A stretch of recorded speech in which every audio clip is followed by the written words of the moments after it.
You will hear part of a lecture about the history of fireworks in Europe.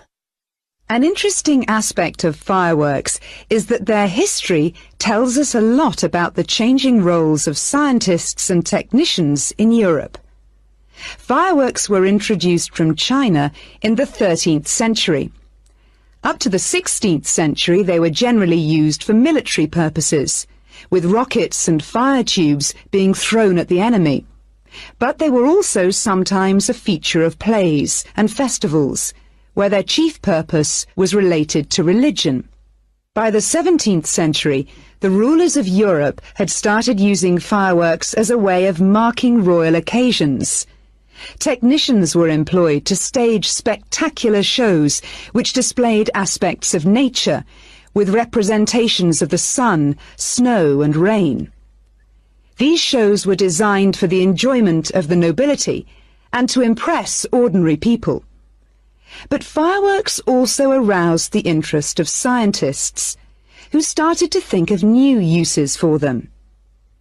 After seeing one firework display where a model of a dragon was propelled along a rope by rockets, scientists thought that in a similar way humans might be able to achieve flight, a dream of many scientists at the time.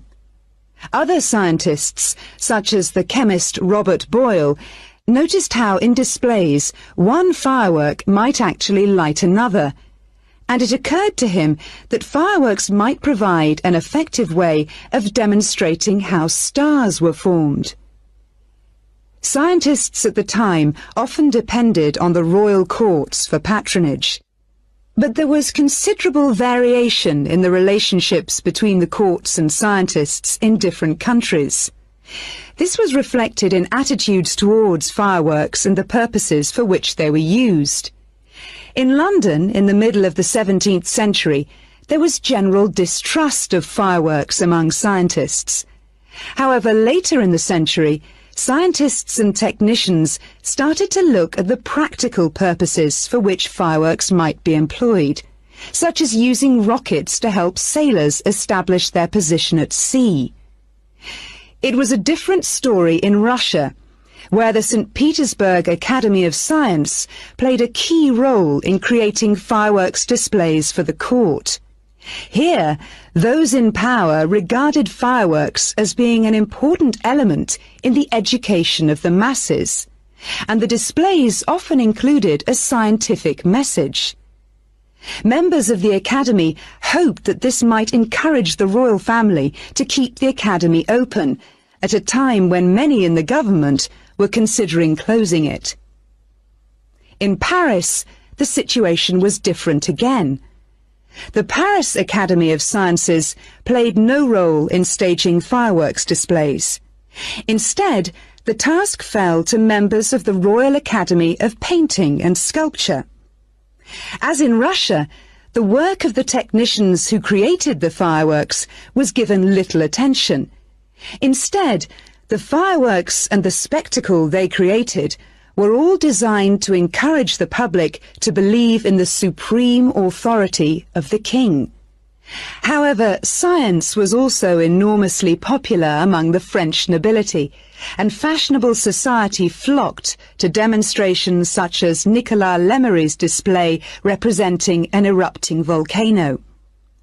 The purpose of scientists was basically to offer entertainment to fashionable society, and academicians delighted in amazing audiences with demonstrations of the universal laws of nature.